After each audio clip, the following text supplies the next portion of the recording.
Greetings to you all in the precious name of our Lord and Savior Jesus Christ. Video Sunday school క్లాసెస్కి మీ అందరినీ ఆహ్వానిస్తున్నాను.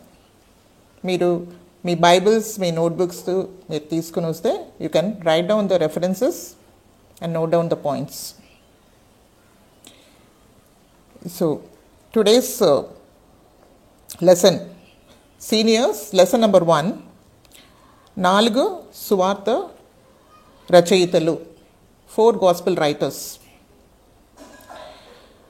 4 gospel writers గురించి ఇది మనము నేర్చుకుందాం. నా పేరు Sheela aunty. I'm from Hyderabad. I'm your Sunday school teacher.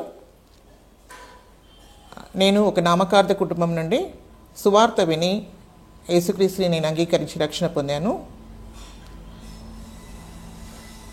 So ఎప్పుడైనా దేవుని వాక్యం మన దగ్గర వచ్చినప్పుడు మనము సువార్తని అంగీకరించడం అదే సమయం అన్నమాట. So when the gospel comes to us, immediately we have to give a response. And నేను ప్రభుని నా సొంత రక్షకుడు అంగీకరించి నేను రక్షణ పొందాను. సో ఇప్పుడు రీడింగ్ పోర్షన్ మీరు రాసుకోండి. మత్తయి 4 అధ్యాయము 18-22, 4:18-22. లూకా 5 అధ్యాయము 27-39 వచనాలు. యోహాను 1:35-52.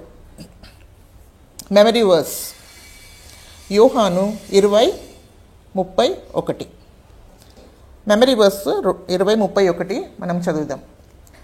But these are written that ye might believe that Jesus is the Christ, the Son of God, and that believing ye might have life through his name.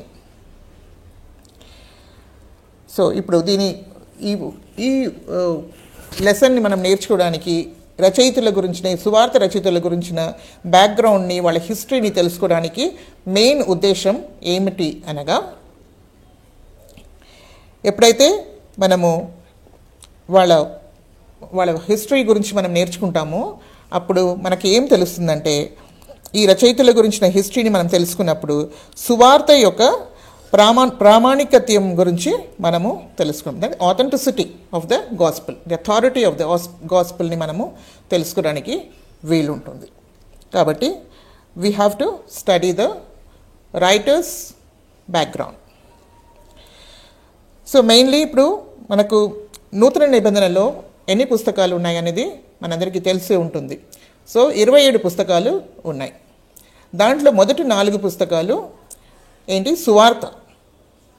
సువార్త రాయబడింది. సో 4 సువార్త కాదు, కానీ అది ఒకటే సువార్త, కానీ అది 4 ద్వారా రాయబడింది కాబట్టి వాళ్ళ కోణాల నుండి వాళ్ళు రాయడము జరిగింది. సో ఇప్పుడు మనం చూస్తే నూతన నిబంధనలో యేసుక్రీస్తు గురించిన జీవిత చరిత్రని మనము చూడవచ్చు. అది ఎక్కడంటే సువార్తలోనే మనము చూడగలం. సో నూతన నిబంధనలో ఎన్ని పుస్తకాలు ఉన్నాయని మనం చూస్తే 27 పుస్తకాలు ఉన్నాయని మనము తెలుసుకోవచ్చు. అది 8 మంది రాశారు. 27 పుస్తకాలని 8 మంది రాశారనమాట. సో మొదటిగా మత్తయి, రెండోది మార్క్ రాశారు, మూడోదిగా లూకా 2 పుస్తకాలు రాశారు. లూకా రాసిన సువార్తను, ఇంకా అపోస్తల కార్యం రాశారు. ఇంకా 4వది యోహాను 5 పుస్తకాలు రాశారు. అది యోహాను రాసిన సువార్త, తర్వాత ప్రకటన గ్రంథము, ఇంకా యోహాను మొదటి పత్రిక, 2వ పత్రిక, 3వ పత్రిక, 5 పుస్తకాలు రాశారు. అది కాకుండా మనము పేతురు 2 పుస్తకాలు రాశారు. మొదటి పేతురు, 2వ పేతురు రాశారు. ఇంకా పౌలు హెబ్రీయులు రాసిన పత్రికతో సహా 14 పుస్తకాలు రాశారు. తర్వాత యాకోబు 1 పుస్తకము, ఇంకా యూదా 1 పుస్తకం. సో ఆల్టుగెదర్ 27 పుస్తకాలు రాయబడినాయి అన్నమాట. మొదటి పుస్తకం ఏంటి? మత్తయి అనే సువార్త మత్తయి ద్వారా రాయబడింది. ఆయన ఎవరు అనే విషయాన్ని మనం చూసుకుంటే, మత్తయి 12 మంది శిష్యుల్లో, యేసుక్రీస్తు శిష్యుల్లో ఒక్కడనమాట. ఆయనని లేవి అని కూడా పిలువబడతారు. ఆయన కపెర్నహూమ్ అనే ప్లేస్లో ఆయన ఉండేవాడు అనమాట. ఆయన ఒక tax collector. He was a tax collector. అంటే ఆయన ఒక సుంకరి అనే ఆ పనిని ఆ వృత్తి ఆయన చేసేవాడు అనమాట. ఎక్కడ చేసేవాడు? ఆయన రోమా ప్రభుత్వం కింద చేసేవాడు అనమాట. సో ఆ సమయంలో సుంకరి అంటే అందరు కూడా అలాంటి వాళ్ళని ఎంత మాత్రం కూడా లైక్ చేయరు. ఎందుకంటే ఎంత డబ్బులు వసూలు చేయాలో దానికన్నా ఎక్కువగా వాళ్ళు బలవంతంగా వసూలు చేసేవాళ్ళు అనమాట. అందుకని వాళ్ళు సుంకరుల్ని ఏమంటారంటే పాపులు అనే ఆ లెక్కలోనే వాళ్ళు చూస్తారనమాట. ఒకరోజు ఆ విధంగా ఆయన కస్టమ్స్ రెసీట్స్లో కస్టమ్స్ కౌంటర్లో కూర్చొని ఇలాగ వసూలు చేస్తున్న సమయంలో, ట్యాక్స్ వసూలు చేస్తున్న సమయంలో యేసుక్రీస్తు ఆ దారిగా వెళుచున్నారనమాట. ఆ వెళుచున్న సమయంలో ఆయన మత్తయిని చూసి నన్ను నువ్వు వెంబడించుమని చెప్పారు. ఎప్పుడైతే యేసుక్రీస్తు పిలుపు ఆయనకు వచ్చిందో వెంటనే ఆయన ఏం చేశారంటే ఆయనకు కలిగిన సమస్తాన్ని వదిలిపెట్టుకొని, ఆయన జాబ్ని వదిలిపెట్టుకున్నాడు, ఆయనది ఆ సమస్తాన్ని వదిలిపెట్టుకొని యేసుక్రీస్తుని వెంబడించాడు. ఇక్కడ చూసారా, ఆయన ఒక పాపి అని ప్రజలు అనుకున్నారు. కానీ ఆయన హృదయంలో మాత్రం ఆయన సత్యంకు కావలసిన ఏంటంటే ఒక దాహము ఆయనలో ఉందన్నమాట. సో ఎప్పుడైతే ప్రభు ఆయనని పిలిచారో లేదో ఆయన వెంటనే సమస్తాన్ని వదిలిపెట్టుకొని యేసు ప్రభుని వెంబడించాడు. సో ఆ విధంగా పిలుపు వచ్చిన సమయంలో మనం ఏం చేయాలంటే మనం యేసు ప్రభుని అంగీకరించి యేసు ప్రభుని మనం వెంబడించడము నేర్చుకోవాలి. సో ఆయన so he never thought about tomorrow, అంటే రేపు మనకి ఏమవుతుంది, మా ఫ్యామిలీ ఏమవుతుంది, ఏమైనా అనుకోలేదనమాట. ఎప్పుడైతే ఆయనకు పిలుపు వచ్చిందో he was so very happily he followed the lord. ఇంకా ఆయనకి ఎంతో డబ్బులు, ఆయనకు జీతము అన్నీ కూడా పోయాయి కదా, అన్నీ కూడా ఆయన నష్టం చేసుకోవడానికి కూడా సిద్ధంగా ఉన్నారు. తర్వాత అదే కాకుండా ఆయన ఏం చేశారంటే దాని తర్వాత వాళ్ళ గృహంలో ఒక పెద్ద విందు చేశారు. పెద్ద విందు చేసి ఆయనతో పాటిన కొలీగ్స్, ఆయనతో పనిచేసేవాళ్ళు, ఆయన డిపార్ట్మెంట్లో పనిచేసే వాళ్ళందరినీ, సుంకర్లు అందరినీ కూడా పిలిపించారనమాట. ఇంకా వేరే వాళ్ళని కూడా పిలిపించి ఒక గొప్ప విందు చేశారు. ఒక విందు చేసి యేసుప్రభుని కూడా దాంట్లో పిలిచారనమాట. పిలిచేసి అక్కడ ఆయన అందరి ముందు ఆయన యేసుక్రీస్తు నేను వెంబడిస్తున్నానని ఆయన నిర్ణయాన్ని తెలియపరుచుకున్నాడు. So he was not a secret disciple. He publicly confessed Jesus before all his people. అందుకని యేసుప్రభు అన్నాడు కదా, ఈ పాపుల ముందు నన్ను ఎవరైతే ఒప్పుకుంటారో వాళ్ళని నేను ఏం చేస్తాను, నా తండ్రి ఇంకా నేను మహిమలో వచ్చినప్పుడు, దేవదూతల ముందు వచ్చినప్పుడు నేను కూడా వాళ్ళని నేను ఒప్పుకుంటాను అని చెప్పారు. సో ఆ విధంగా he was not ashamed of Jesus. He openly confessed that he is going to follow Jesus. These are the good qualities we can see in Matthew. మత్తయిలో ఇలాంటి గుడ్ క్వాలిటీస్ని మనం చూసుకోగలం. ఇప్పుడు మనము మార్కు జీవిత చరిత్ర గురించి నేర్చుకుందాం. నూతన నిబంధనలో 2వ పుస్తకము మార్కు ద్వారా రాయబడిన సువార్త. మార్కుని ఇంకొక పేరు యోహాన్ అని కూడా చెప్తారనమాట. సో ఆయన ఏం నమ్మబడుతుందంటే అన్ని 4 సువార్తలో మార్కు సువార్త మొదటిగా రాయబడింది అని నమ్మబడుచుంటుంది. వాళ్ళ ఫ్యామిలీ బ్యాక్గ్రౌండ్ గురించి మనము తెలుసుకుందాం. కుటుంబ సంబంధాలు. ఆయన తల్లి పేరు మరియా. ఆమె సంఘంలో ఉన్న అందరికి కూడా ఒక మంచి పరిచయం కలిగిన ఒక వ్యక్తి. వాళ్ళకి ఒక విశాలమైన ఇల్లు యెరూషలేములో ఉందన్నమాట. మనం అది ఎక్కడ చూడగలుగుతామంటే అపోస్తల కార్యం 12:12లో మనము చూడగలుగుతాము. ఆయన ఆ స్థలంలో యేసు ప్రభు ఆయన అప్పగింపబడిన ఆ రాత్రి, చివరి రాత్రి ఏం చేశారంటే ఆయన డిసైపుల్స్తో సహా అలా శిష్యులతో కలిసి అక్కడ చివరి రాత్రి భోజనము చేశారనమాట వీళ్ళ గృహంలో. It's a very important incident that has taken place there. దాని తర్వాత ఆయన గెత్సెమనే తోటానికి వెళ్ళారు. అక్కడి నుండి ఆయన అరెస్ట్ చేయబడినారు. అక్కడి నుండి గొల్గతాకి వెళ్ళి ఆయన ప్రాణంని అర్పించి తిరిగి లేచిన తర్వాత పెంతెకోస్తు దినమందు కూడా ఈ గృహంలోనే పరిశుద్ధాత్మ దిగి వచ్చారు. శిష్యులందరూ కూడా అక్కడ పరిశుద్ధాత్మను కనిపెట్టినప్పుడు పరిశుద్ధాత్మ దిగి వచ్చింది కూడా వీళ్ళ గృహంలోనే జరిగింది అని నమ్మబడుచుంటుంది.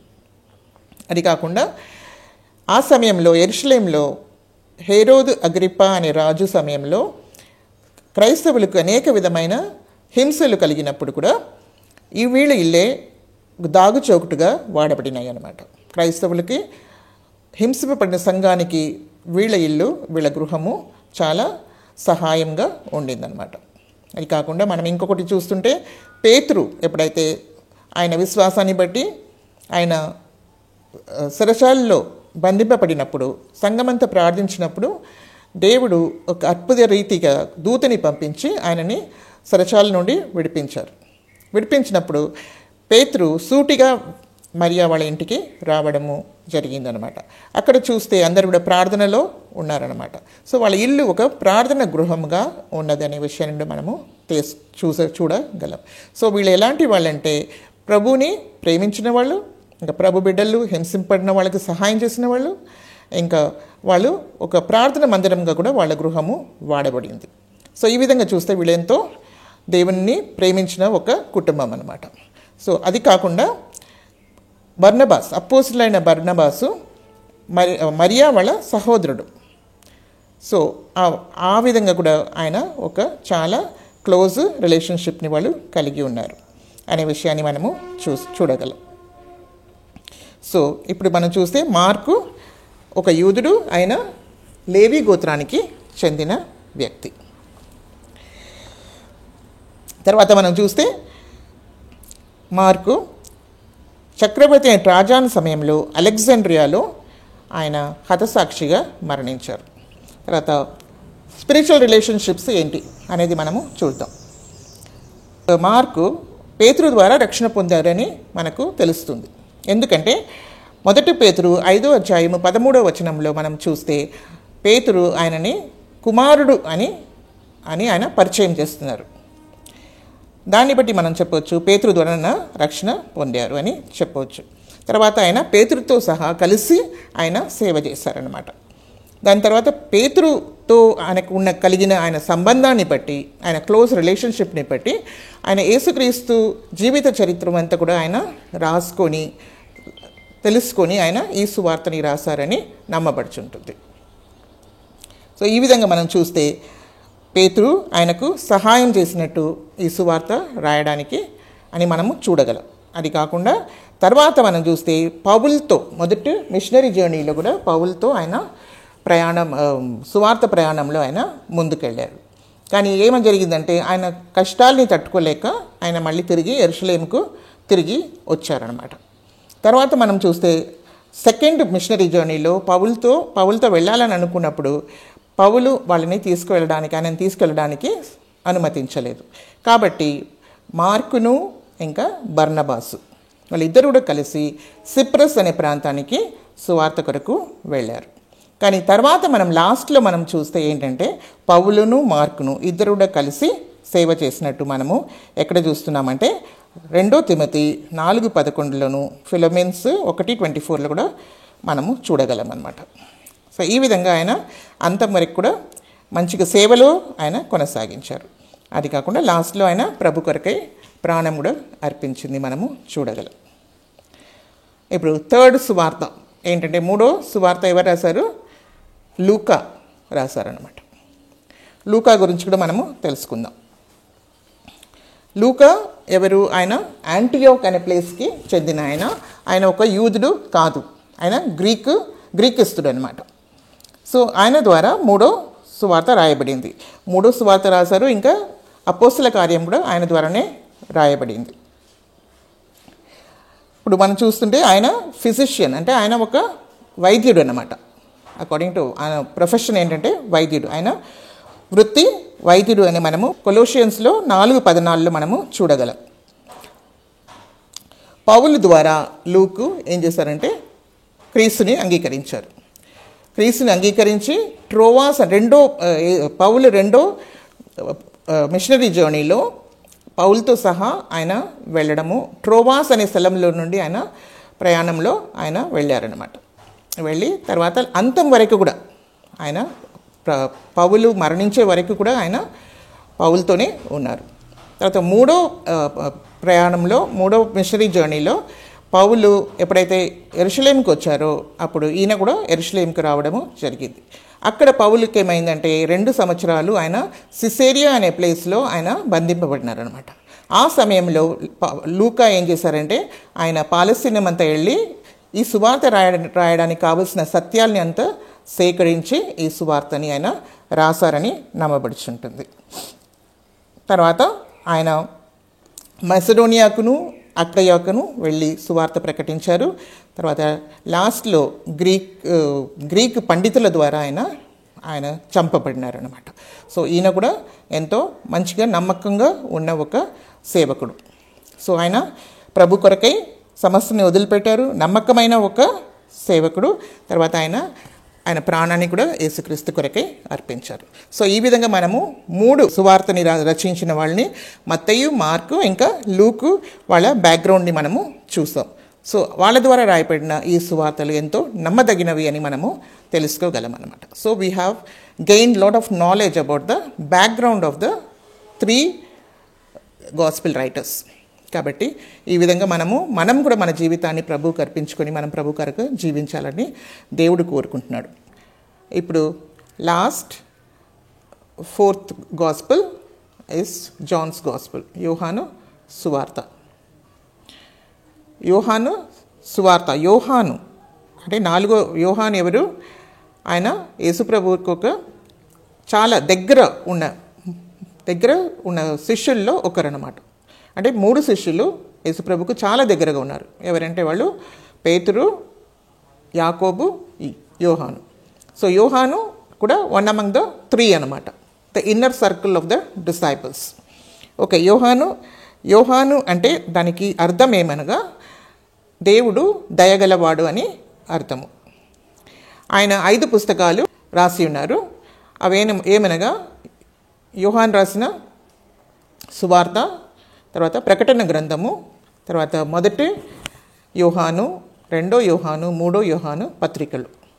So altogether 5 books he has return.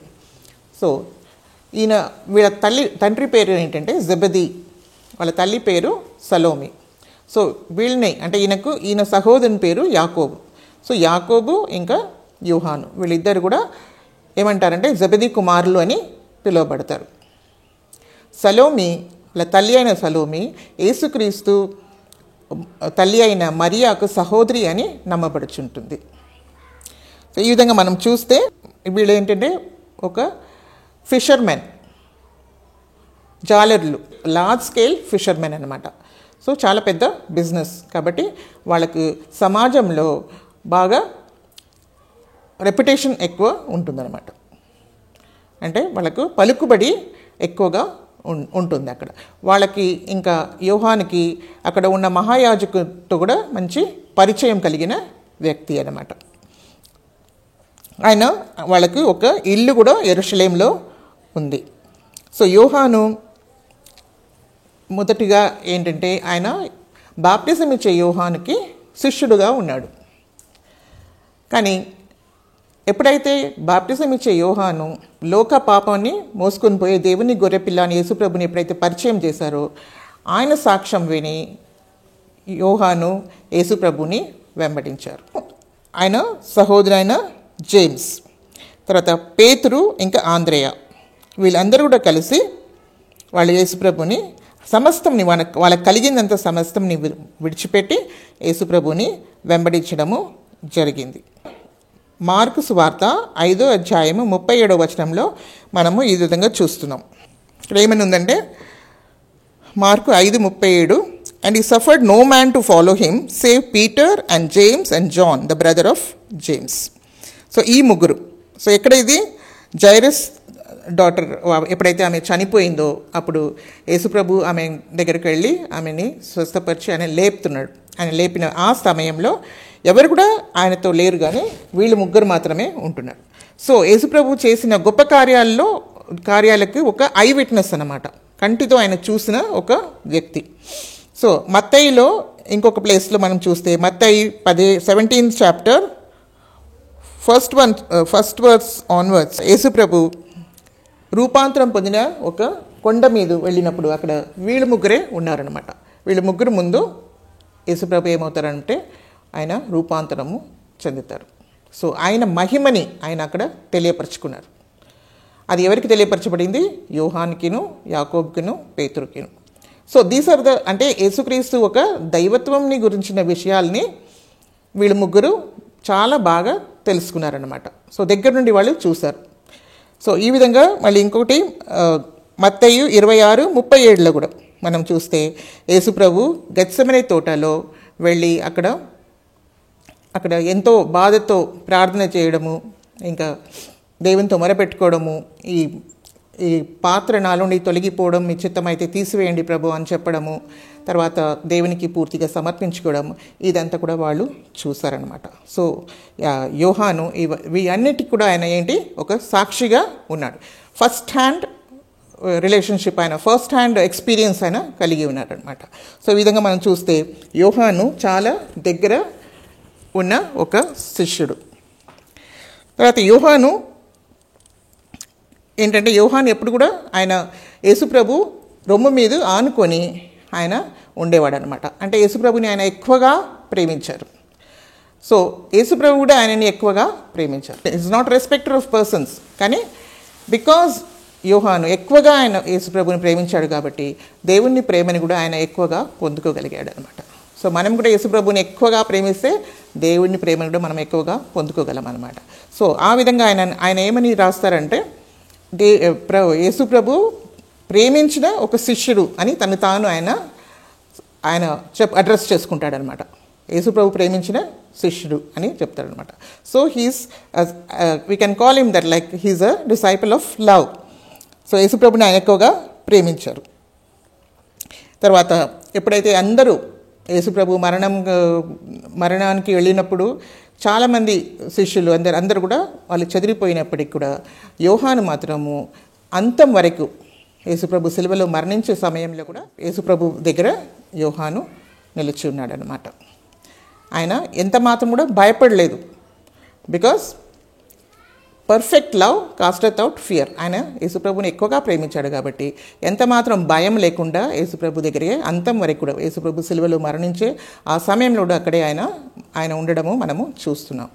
అది కాకుండా అప్పుడు ఆ సమయంలో అక్కడ ఉన్నాడు కాబట్టి యేసుప్రభు తన తల్లిని యోహానికి ఆ బాధ్యతని యోహానికి అప్పగించారనమాట. అప్పుడు ఇదిగో మీ తల్లి అని యోహాన్కు చెప్పారనమాట. మరియాని చూసి, తర్వాత మరియ తల్లిని చూసి ఇదిగో నీ కుమారుడు అని చెప్పడం జరిగింది. అప్పటి నుండి అంటే యేసుప్రభు తల్లిని ఆయన ఇంటికి తీసుకొచ్చి ఆయన పెట్టుకున్నారనమాట. సో ఆ బాధ్యతని కూడా ఆయన శరీరరీతి ఆయన బాధ్యతని కూడా యేసుప్రభు ఈయనకే అప్పగించారు, యోహానికే అప్పగించారు. సో అంత నమ్మకస్తుడైన ఒక శిష్యుడు. తర్వాత మనం ఇంకా చూస్తే పెంతెకోస్తు దినము తర్వాత ఆయనని మనము అనేక స్థలంలో మనము చూడొచ్చు. అది మీరు రాసుకోవాలి. అపోస్తల కార్యము 3వ అధ్యాయము 1 నుండి 11, ఇంకా అపోస్తల కార్యము 4వ అధ్యాయము 13వ వచనము, ఇంకా 8వ అధ్యాయము 14వ వచనం, ఇంకా గలతీయులకు రాసిన పత్రిక 2:9. ఈ ప్లేసెస్ అంతా మీరు చదువుకుంటే మనకేం తెలుస్తుందంటే యోహాను మొదటిగా యెరూషలేంలో సువార్తని ప్రకటించారు. దాని తర్వాత ఆయన ఎక్కడికి వెళ్ళారంటే ఎఫెసస్కి వెళ్ళారనమాట. ఎఫెసస్లో ఆయన సువార్త సేవ చేశారు. So mainly he did ministry in ఎఫెసస్లో ఆయన సువార్త సేవ చేశారు. తర్వాత AD 90 క్రీస్తు పూర్వము 90 సంవత్సరంలో ఏం చేశారంటే ఆయన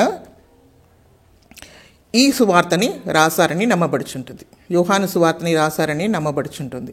సో అది ఏ భాషలో రాశారంటే గ్రీక్ భాషలో రాశారు. ఎవరి కొరకు రాశారంటే ఎఫెసస్లో ఉన్న విశ్వాసుల కొరకు, క్రైస్తవుల కొరకు ఆయన రాశారనమాట. సో మనం ఎప్పుడైతే మనం చూస్తామో సువార్త, యోహాను సువార్తని మనం చూసినప్పుడు అది చాలా లోతైన సువార్త అనమాట. అది టోటల్లీ డిఫరెంట్గా ఉంటుంది. మనకు ఏంటంటే మనము వేరే దాంట్లో మనం చూస్తే వేరే విధంగా ఉంటుంది. మత్తయి, మార్కు, లూకా చూస్తే యేసుప్రభు జన్మము, ఆయన జీవితము, ఆయన పరిచర్య అదంతా కూడా మనం చూస్తాం ఎక్కువగా. కానీ ఇక్కడ వచ్చినసరికి అవంతా మనం ఎక్కువ చూడం, కానీ యేసుప్రభు ఒక దైవత్వంని మనము చూస్తామన్నమాట. ఆయన దేవుని కుమారుడు, ఆయన మానవుడిగా ఈ లోకానికి వచ్చాడు. ఆయన is a perfect God and is a perfect man అనే విషయాన్ని కూడా ఆయన ఎంతో క్లారిటీతో ఆయన తెలియపరిచారు. యోహాను సువార్త క్రైస్తవులకు చాలా ఆశీర్వాదకరమైన ఒక సువార్త అన్నమాట.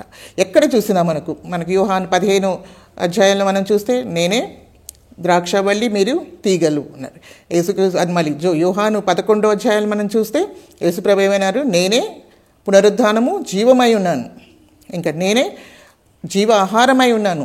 ఇవంతా కూడా ఆయన గురించిన ఈ విషయాల్ని అదంతా కూడా ఆయన చెప్పడము జరిగిందనమాట. సో యేసుక్రీస్తుని అంటే మనము ఆయన మరణంలోనూ, ఆయన పాతి పెట్టడంలోనూ, ఇంకా మరి ఆయన జీవంలోనూ మనం ఎప్పుడైతే పాలు పొందుతున్నామో, అవర్ యూనియన్ విత్ క్రైస్ట్ మనం వచ్చినప్పుడు మనకున్న ఎంత గొప్ప రిచెస్ మనకు దొరుకుతున్నాయి అనే విషయాల్ని మనము ఇందులో నుండి మనము తెలుసుకోగలం అనమాట. ఇది నిజంగా మనకు ఒక క్రైస్తవులకు ఎంతో ఆశీర్వాదకరమైన ఒక సువార్త.